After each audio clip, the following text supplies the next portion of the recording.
نحمده ونستعينه ونستغفره ونؤمن به ونتوكل عليه ونعوذ بالله من شرور أنفسنا وسيئات أعمالنا من يهده الله فلا مضل له ومن يضلله فلا هادي له ونشهد أن لا إله إلا الله وحده لا شريك له ونشهد أن سيدنا ومولانا محمدا عبده ورسوله أرسله بالحق بشيرا ونذيرا بين يدي الساعة صلى الله عليه وعلى آله وصحبه وأمته وبارك وسلم تسليما كثيرا كثيرا.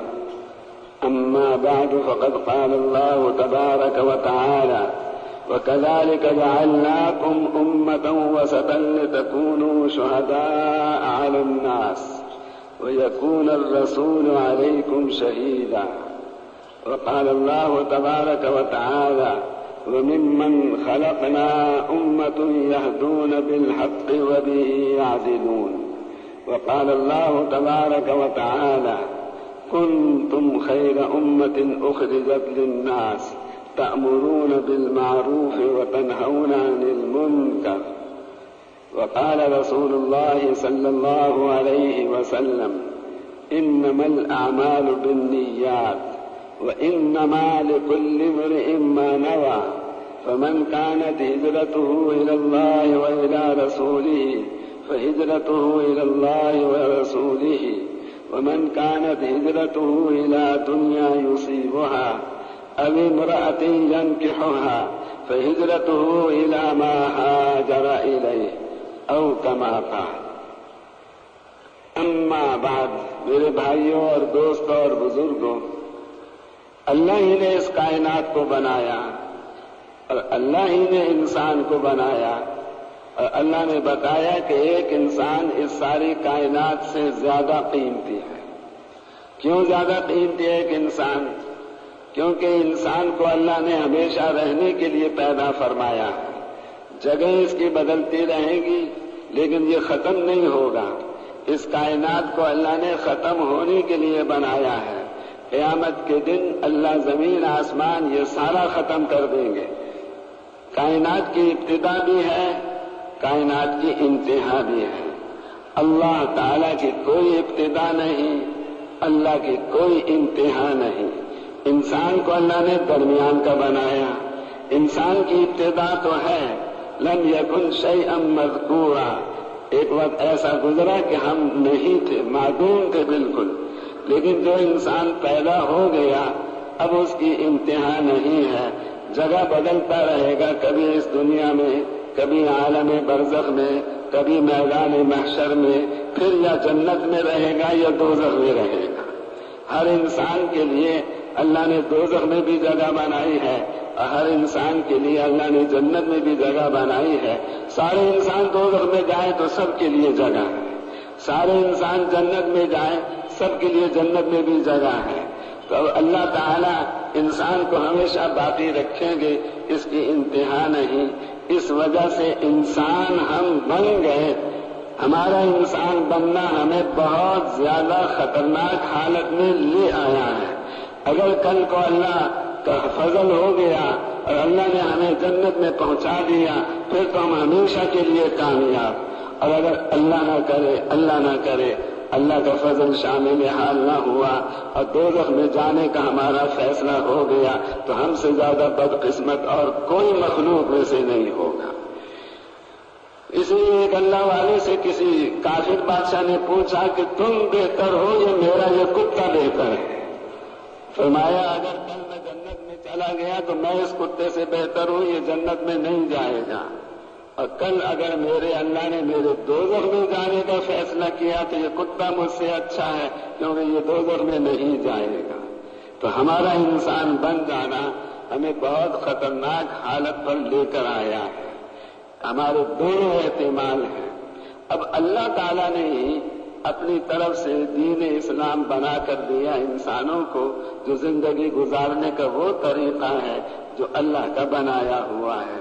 جب یہ طریقہ سارا کا سارا مسلمانوں میں آ جاتا ہے تو اللہ مسلمانوں کے اس دنیا کے حالات بھی اچھے بنا دیتے ہیں، ان کی آخرت کے بھی حالات اچھے بنا دیتے ہیں، بلکہ دوسرے انسانوں کے حالات بھی اس دنیا کے بہتر ہو جاتے ہیں، بلکہ جانوروں کے حالات بھی بہتر ہو جاتے ہیں۔ اور جب ان مسلمانوں میں دین اسلام والا طریقہ نہیں رہتا تو میرے بھائیوں پھر اللہ تعالی مسلمانوں کے اس دنیا کے حالات بھی پریشانی والے بنا دیتے ہیں، دوسرے انسانوں کے حالات بھی پریشانی والے ہو جاتے ہیں، بلکہ جانوروں کے حالات بھی پریشانی والے ہو جاتے ہیں۔ اس لیے آج ساری دنیا مصائب کا گھر بنی ہوئی ہے اور سارے انسان پریشانیوں میں گرفتار ہیں۔ اس کی واحد وجہ یہ ہے کہ مسلمانوں نے اللہ کے بتائے ہوئے دین اسلام کو پوری طرح اختیار نہیں کر رکھا۔ دین کا کچھ حصہ ہے اور دین کا اکثر حصہ ان مسلمانوں نے چھوڑ دیا ہے، جس کی وجہ سے اللہ نے پریشانیوں کے دروازے پہ دروازے کھولے ہوئے ہیں اور ان کو کوئی طاقت ٹھیک نہیں کر سکتی، نہ مسلمانوں کے حالات کو نہ دوسروں کے حالات کو۔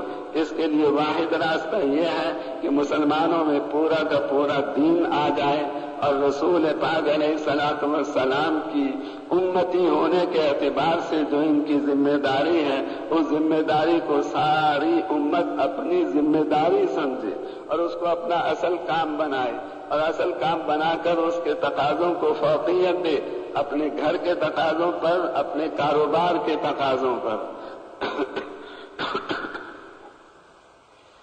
اب اس کے لیے رسول پاک علیہ الصلوۃ والسلام سے پہلے اللہ نے دین اسلام پر چلنے کے لیے نور ہدایت کو سبب بنایا ہے۔ جس کے دل میں نور ہدایت ہوگا وہ اللہ کے پورے دین پہ چلے گا، پورا نور ہدایت ہوگا پورے دین پہ چلے گا، تھوڑا نور ہدایت دل میں ہوگا تو تھوڑا دین پہ چلے گا، اور اگر دل میں نور ہدایت نہیں ہوگا تو وہ انسان اللہ کے دین پہ نہیں چل سکتا۔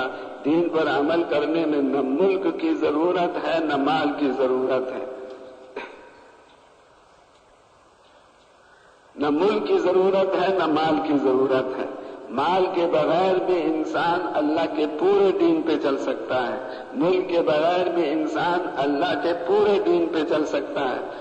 دین اسلام پر عمل کرنے کے لیے نور ہدایت کی ضرورت ہے۔ جب انسان کے دل میں نور ہدایت آ جاتا ہے تو اس انسان کے اندر پورے دین پہ چلنے کی استعداد پیدا ہو جاتی ہے۔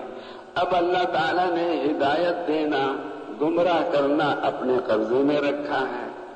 كَذَلِكَ يُضِلُّ اللَّهُ مَن يَشَاءُ وَيَهْدِي مَن يَشَاءُ۔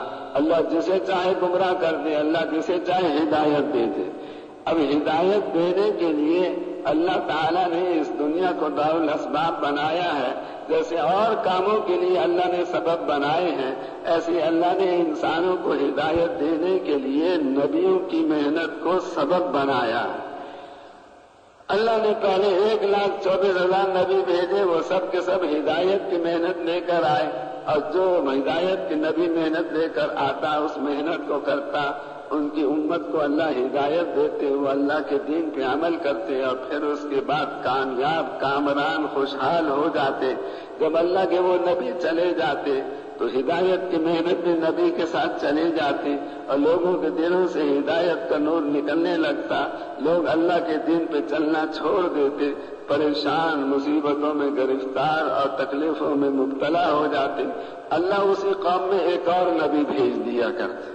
تو پہلے اللہ تعالیٰ کا دستور یہ رہا کہ ہر قوم کے لیے الگ نبی اور ہر قوم میں آگے پیچھے کئی نبی آتے، لیکن جب اللہ تعالیٰ نے ہمارے نبی پاک حضرت محمد صلی اللہ علیہ وسلم کو اس دنیا میں مبعوث فرمایا، اللہ نے اپنا پہلے طریقے میں 2 تبدیلیاں فرمائی۔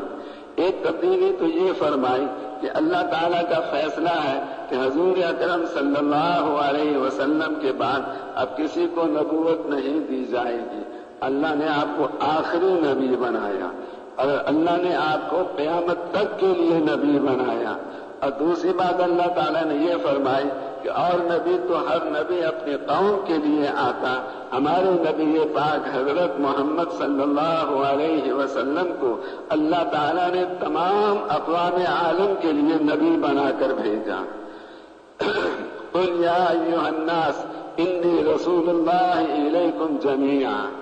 اب چونکہ رسول پاک علیہ السلام عالمی نبی بھی ہیں، آخری نبی بھی ہیں، یا تو اللہ تعالیٰ یہ فیصلہ فرماتے کہ جب تک دنیا رہے گی قیامت کے دن تک حضور اکرم صلی اللہ علیہ وسلم کو بھی اللہ تعالیٰ قیامت تک کے دن کے لیے اس دنیا میں موجود رکھتے، تو پھر رسول پاک علیہ السلام کے ذمے یہ محنت ہوتی۔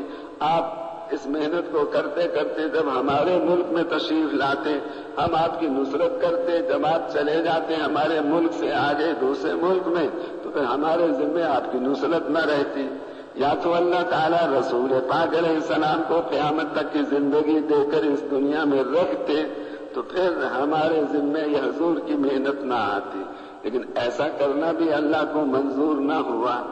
اب جب اللہ نے آپ کو 23 سال کے بعد اس دنیا سے اٹھا لیا، اس لیے اللہ تعالیٰ نے یہ فیصلہ کیا کہ جیسے آپ کے ہمارے نبی تمام نبیوں کے سردار ہیں، ایسے اللہ تعالیٰ نے حضور کی امت کو تمام امتوں کا سردار بنایا، اور ان کے ذمے وہ محنت لگائی جو محنت رسول پاک علیہ السلام کے ذمے اللہ نے لگائی۔ اور اللہ کا وعدہ ہے جب یہ امت اپنے نبی کی محنت کو اپنی محنت بنائے گی، اس کے تقاضوں کے مطابق اپنے آپ کو چلائے گی، تو اللہ تعالیٰ اس امت کی دعاؤں کو ویسے قبول فرمائیں گے جیسے اللہ تعالیٰ حضور اکرم صلی اللہ علیہ وسلم اور آپ کی امت کی دعاؤں کو قبول فرماتے تھے، آپ کے صحابہ کی دعاؤں کو قبول فرماتے تھے، جیسے اللہ پہلے نبیوں کی دعائیں قبول فرماتے تھے، اللہ تعالیٰ اسی طرح اس امت کی بھی دعائیں قبول فرمائیں گے۔ تب رسول پاک علیہ الصلوۃ والسلام کو اللہ نے اپنا سب سے بڑا نبی بنایا، آخری نبی بنایا، عالمی نبی بنایا۔ اس لیے جو رسول پاک علیہ السلام کی محنت اللہ نے اس امت کو عطا فرمائی۔ تو آج امت کو یہ تو یاد ہے کہ میں باپ ہوں، بچوں کی میرے اوپر ذمہ داری ہے۔ کوئی یہ کہتا ہے کہ میں بیٹا ہوں تو ماں باپ کی میرے اوپر ذمہ داری ہے، اور کوئی یہ کہتا ہے کہ میں دکاندار ہوں، دکان کی میرے اوپر ذمہ داری ہے، کوئی کہتا ہے میں ڈاکٹر ہوں، مریضوں کی مجھ پہ ذمہ داری ہے، کوئی کہتا ہے میں وکیل ہوں تو موکلوں کی میرے اوپر ذمہ داری ہے، کوئی کہتا ہے میں خاوند ہوں تو بیوی کی میرے اوپر ذمہ داری ہے۔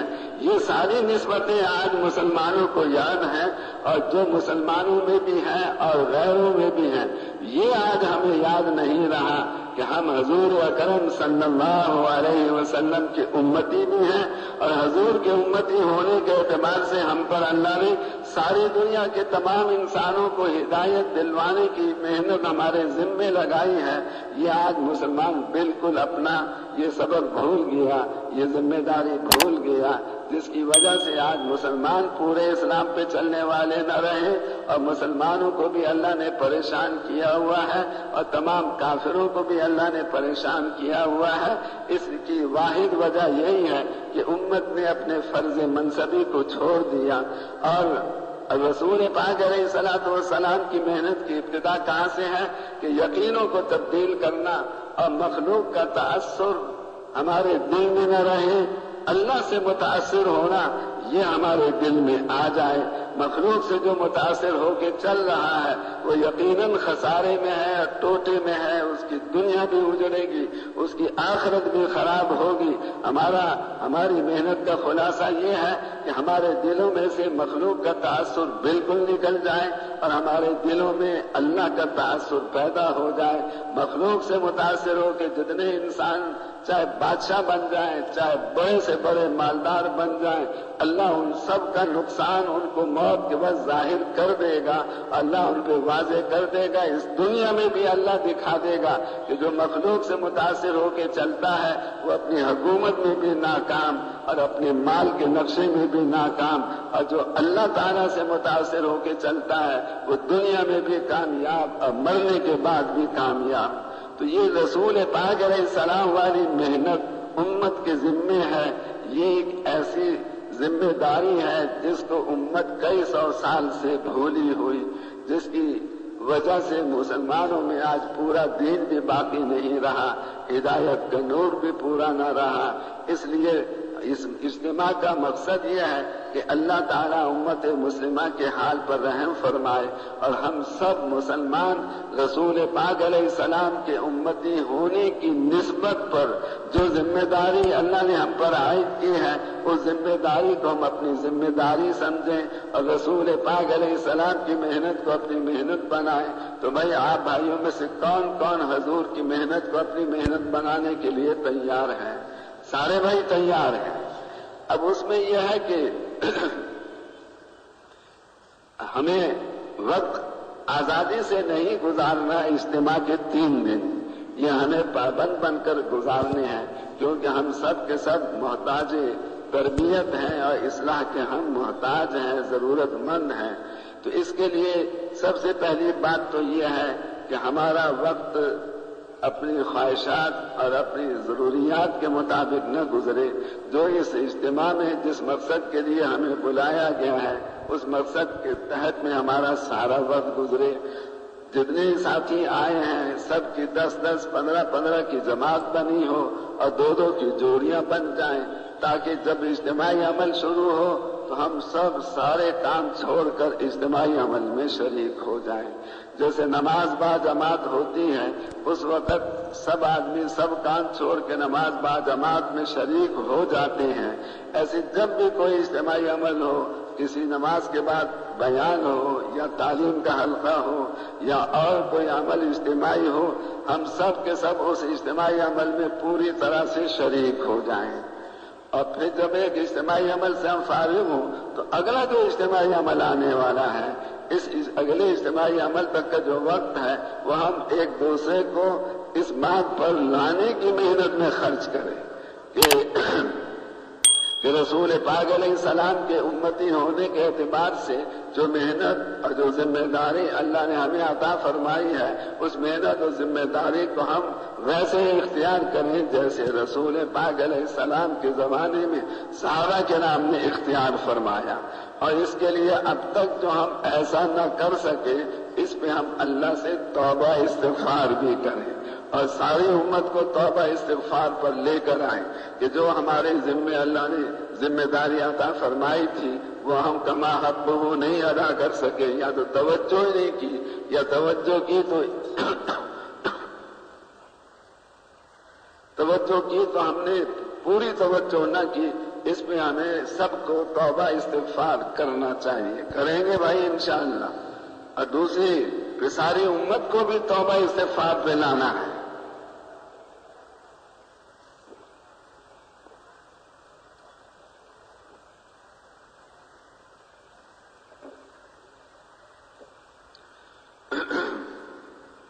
مولانا الیاس صاحب رحمۃ اللہ علیہ کے بارے میں سنا ہے، وہ یہ فرمایا کرتے تھے کہ ساری امت ہر امتی کی ذمہ دار ہے اور ہر امتی ساری امت کا ذمہ دار ہے۔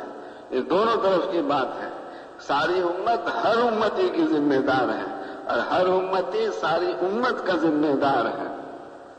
تو یہ جو ذمہ داری اور اس کے تقاضوں کے مطابق ہم نے اب تک اپنی زندگی نہ گزاری، اس پہ ہم سب کو توبہ اور استغفار کرنے کی بہت زیادہ ضرورت ہے۔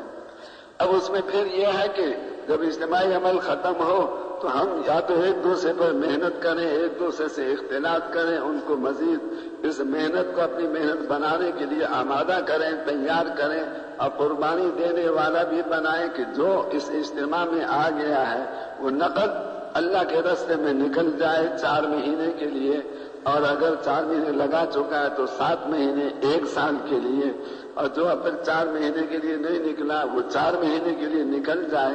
جتنا زیادہ خروج ہمارے اس اجتماع سے ہوگا اتنا زیادہ ہمارا یہ اجتماع کامیاب ہوگا، اور اس میں پھر یعنی ہمارا رہنے کا جو وقت گزارنے کا جو انداز ہو وہ اکرام مسلم والا ہو، یعنی ہم اپنی ضروریات کو قربان کریں دوسروں کی ضروریات کی وجہ سے۔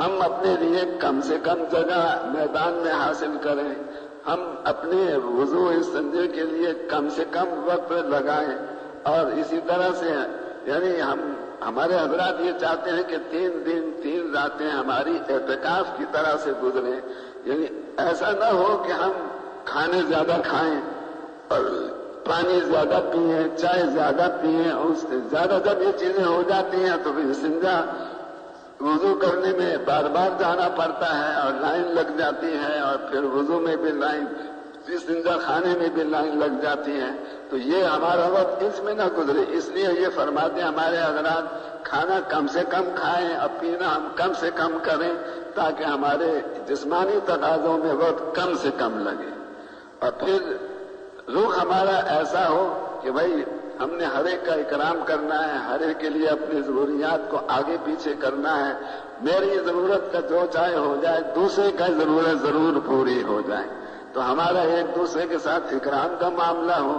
اور پھر یعنی دعوت اور تبلیغ کی بنیاد حقیقت میں اس پر ہے کہ اگلے کی آخرت کے نقصان کو دیکھ کے پریشان بے چین ہو جانا اور ترس آنے لگے ہمیں، یعنی ہمیں جتنے کافر ہیں ان پہ بھی ترس آنے لگے کہ یہ سارے کے سارے انسان مریں گے کفر پر تو ہمیشہ کے لیے دوزخ میں جائیں گے۔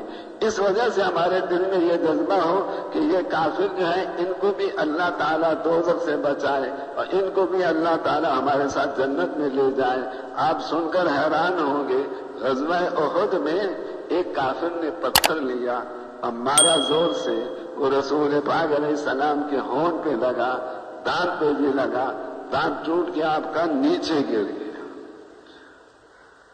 اب جو صحابہ آپ کے پاس کھڑے تھے وہ یہ حالت دیکھ کر ان کے تو دل پر چھریاں چل گئی کہ ہمارے نبی پاک علیہ السلام کو کافر نے پتھر مارا، ہونٹ بھی زخمی، دانت بھی ٹوٹ گیا۔ ان تمام صحابہ جو آپ کے ارد گرد کھڑے تھے کہنے لگے یا رسول اللہ اب تو آپ بدعا کریں ان کافروں کی۔ صحابہ نے یہ فرمائش رکھی رسول پاک علیہ السلام کے سامنے، اب تو آپ لو دعوت اللہ علیہم، کیا ہی اچھا ہو اگر آپ ان کے لیے بددعا فرمائیں، لیکن آپ کی دل کی گہرائیوں سے جو آواز نکلی وہ کیا نکلی؟ اللہم اہد قومی فانہم لا یعلمون۔ اتنی تکلیف پہنچانے والے کافروں کے لیے آپ کے دل سے یہ آواز نکلی، اے اللہ میری اس قوم کو ہدایت دے دے، انہوں نے جو کچھ میرے ساتھ کیا ہے وہ اس لیے کیا کہ میرا مرتبہ یہ جانتے نہیں، اگر ان کو معلوم ہوتا میرا مرتبہ کیا ہے تو کبھی میرے ساتھ ایسا نہ کرتے۔ تو آپ اتنی تکلیف دینے والے کافروں کے لیے بھی آپ کے دل میں سے ہدایت کی رغبت، ہدایت کی طلب، ہدایت کی حرص کم نہ ہوئی۔ اس لیے رسول پاک علیہ الصلوۃ والسلام کے لیے قرآن مجید میں جو اللہ نے الفاظ استعمال فرمائے ہیں وَحَرِيصٌ عَلَيْكُمْ وَمَا أَكْثَرُ النَّاسِ وَلَوْ حَرَصْتَ بِمُؤْمِنِينَ وَإِن تَحْرِصْ عَلَىٰ هُدَاهُمْ۔ حرص اور طلب میں فرق یہ ہے کہ طلب ابتدائی حالت ہے، جب کوئی چیز زیادہ مقدار میں ہو جاتی ہے تو اس کا نام بدل جاتا ہے۔ جیسے اپریل میں گرم ہوا چلتی ہے تو کہتے ہیں گرم ہوا چل رہی ہے، پھر مئی جون میں جا کر وہ گرم ہوا بہت زیادہ گرم ہو جاتی ہے اور اس گرم ہوا کے لگنے سے بعض آدمی مر بھی جاتے ہیں، تو کیا کہتے ہیں کہ اب یہ نہیں کہتے گرم ہوا چل رہی ہے، کہتے ہیں لو چل رہی ہے۔ تو گرم ہوا کا نام بدل کے لو رکھ دیا جب اس میں زیادتی ہو گئی۔ ایسی ابتدائی حالت ہے کسی چیز کی طلب ہونا، اور حرص کیا ہے کہ جس چیز کی طلب ہے وہ نہ ملے تو آدمی جان دینے کے لیے تیار، اپنی بیوی بچے بھی قربان کرنے کے لیے تیار۔ اس لیے جب کفار مکہ نے رسول اللہ صلی اللہ علیہ وسلم کو یہ کہا کہ آپ دعوت کا کام چھوڑ دیں، بار بار آ کے انہوں نے یہ تقاضا رکھا، تو رسول پاک علیہ السلام نے آخر میں یوں فرما دیا جا کر وہاں سے سورج کو لے آؤ اور سورج جیسی وزنی چیز بھی میرے داہنے ہاتھ پہ رکھ دو، پھر جا کے دوبارہ وہاں سے چاند کو لے آؤ اور چاند کو لا کے میرے بائیں ہاتھ میں رکھ دو، تو بھی میں یہ کام نہیں چھوڑ سکتا۔ لَيَنْفَذَنَّ هَذَا الْأَمْرُ أَوْ تَنْفَرِدُ صَالِفَتِي، یا تو میرا یہ دین اسلام دنیا میں چل کر رہے گا یا میری گردن میرے جسم سے الگ ہو جائے گی۔ میں جان دے سکتا ہوں مگر اس کام کو نہیں چھوڑ سکتا، دعوت و تبلیغ کے کام کو۔ تو یہ کیفیت اللہ تعالی ہم سب کو نصیب فرمائے کہ ہمارے دل میں تمام کافروں کے لیے خیر خواہی کا جذبہ ہو اور ان کے اوپر ہمارا دل ترس کھا رہا ہو، اس لیے کہ ان کی آخرت خراب ہو رہی ہے۔ حضرت عمر رضی اللہ عنہ کے بارے میں آتا ہے، وہ ایک دفعہ ملک شام تشریف لے گئے اور وہاں انہوں نے دیکھا کہ ایک پادری ہے جس نے رہبانیت اختیار کی ہوئی ہے اور وہ سوکھ کر ہڈیوں کا ڈھانچہ ہے، کھال ہے چہرے پر، گوشت نہیں ہے، ہڈیاں ہیں۔ تو اب وہ کھڑا ہوا حضرت عمر کو دیکھنے کے لیے، حضرت عمر بھی اس کے پاس سے گزرے، حضرت عمر کی نظر اس پہ پڑی، دیکھتے ہی حضرت عمر کی دونوں آنکھوں میں سے آنسو بہنے لگے۔ ساتھیوں نے کہا، اے امیر المومنین آپ روئے نہیں، کیوں؟ یہ مسلمان نہیں ہے جس کو دیکھ کر آپ روئیں، یہ عیسائی ہے۔ فرمایا مجھے بھی معلوم ہے کہ یہ عیسائی ہے، لیکن جب میری نظر اس کے چہرے پہ پڑی اور میں نے اس کی مجاہدے کو دیکھا تو مجھے فوراً اللہ کا قول یاد آ گیا، حاملۃ ناصبہ تصلی نارا حامیہ۔ بہت سے انسان ایسے بھی ہوں گے اس دنیا میں جو عمل کریں گے بہت، اور عمل کرتے کرتے اپنے آپ کو تھکا دیں گے، مشقتیں اٹھائیں گے، لیکن غلط طریقے سے کر رہے ہوں گے، اس لیے وہ سارے کے سارے انسان مرنے کے بعد گرم گرم آگ میں جائیں گے۔ تو مجھے اس پہ رونا آیا کہ اس بیچارے نے دنیا میں اتنی تکلیفیں اٹھائیں، اب مر کر یہ پھر بھی تب دوزخ کے عذاب میں جائے گا، گرم گرم آگ میں جائے گا، اس لیے میری آنکھوں میں آنسو آ گئے۔ آج مسلمانوں یعنی کافروں کی ہمدردی ہمارے دل سے تو کب سے نکل گئی، آج تو ہمارے دل میں سے مسلمانوں کی ہمدردی بھی نکل گئی۔ اس لیے بھائیوں، یہ اس کی سزا ہے جو ہمارے ساتھ اب ہو رہا ہے اللہ کی طرف سے معاملہ، کہ ہر طرف سے پریشانیاں آ رہی ہیں، وہ اس وجہ سے کیونکہ ہم نے رسول پاک علیہ السلام کی محنت کو اپنی محنت نہیں بنایا، حضور کے کام کو اپنا کام نہیں بنایا۔ تو بھائی سارے بھائی تیار ہیں اس کام کو اپنا کام بنانے کے لیے، اور بھائی اپنا وقت آپ پابندی کے ساتھ گزاریں گے نا، بازار تو نہیں جائیں گے آپ لوگ، بازار تو شیطان کے اڈے ہیں، چاہے مکے کا بازار ہو چاہے مدینے کا بازار ہو۔ جب مکے مدینے کے بازار کو بھی حضور نے شیطان کے اڈے بتایا، تو ہمارے باہر کے بازار تو یعنی یہ شیطان کے اڈے ہیں، اور ان میں جانے سے انسان کے دل میں جتنا اعمال کی وجہ سے نور آتا ہے وہ نور سارا کا سارا نکل جاتا ہے۔ اس لیے اپنے آپ کو اسی ماحول میں رکھیں اور کھانے پینے کا کام مختصر کریں، ایک دوسرے کو تیار کرنا۔ پچھلے سال جتنی جماعتیں تیار ہوئی، دعا کرے اللہ سے دگنی تگنی چوگنی تیار کر دے۔ اللہ کے لیے تیار کرنا کیا مشکل ہے؟ تو پچھلے سال سنتے ہیں کہ 6000 جماعتیں تھیں، تو اس سال اللہ تعالیٰ سے آپ سب دعا بھی کریں کہ اللہ تعالیٰ 16000 جماعتیں نکال دیں۔ ہم نے تو ساری امت کو اللہ سے ہدایت دلوانی ہے، ساری امت کو حضور کے کام والا بنانا ہے، امت کو ہم نے اس کے لیے تیار کرنا ہے۔ اس کے لیے تو یہی ضروری نظر آتا ہے کہ جتنے اس اجتماع میں آئے وہ سب اللہ کے راستے میں نکل جائیں۔ ایک دن ایسا بھی آئے گا کہ جو اجتماع میں شریک ہوگا انشاءاللہ نقد اللہ کے راستے میں، چاہے 3 دن کے لیے نکلے، لیکن آنے والا سارا مجمع اللہ کے راستے میں نکل جائے۔ تو یہ اس کے لیے ضروری ہے کہ ہم سب اپنے فکر کو بھی اسی جگہ کا پابند رکھیں۔ اور ایک ضروری درخواست یہ ہے کہ یہ موبائل فون یہ تو بہت زیادہ نقصان دہ ہے، یہ انسان کی توجہ کو اس اجتماع سے اور اس اعمال کے ماحول سے ہٹا کر ادھر لے جاتا ہے جدھر ہم نے بات کی ہے۔ اگر گھر میں بات کی ہے تو گھر کا خیال آنے لگ جائے گا۔ اب آپ بیٹھے ہیں بیان میں اور آپ کو خبر ملی ہے کہ آپ کے بیٹے کو بخار چڑھ گیا ہے، اور بیٹے کی سوچ میں آپ لگ رہے ہیں، اور اس لگنے کی وجہ سے آپ بیان میں بیٹھے ہیں، لیکن آپ کی توجہ بیان کی طرف نہیں ہے، اپنے بیٹے کی طرف ہے۔ کاروبار میں آپ نے کوئی ٹیلی فون کیا، موبائل، وہاں سے پتہ چلا کہ آپ کے تو فلانا کام میں نقصان ہو گیا ہے۔ اب آپ بیٹھے ہیں تعلیم میں اور آپ کا دل دماغ اس میں۔ ہمارے اسلامک بیانات یوٹیوب چینل کو لائک، سبسکرائب اور شیئر کریں، اور بیل آئیکن پر کلک کریں تاکہ مزید نیو بیانات آپ لوگ دیکھ سکیں۔ شکریہ، جزاکم اللہ خیر۔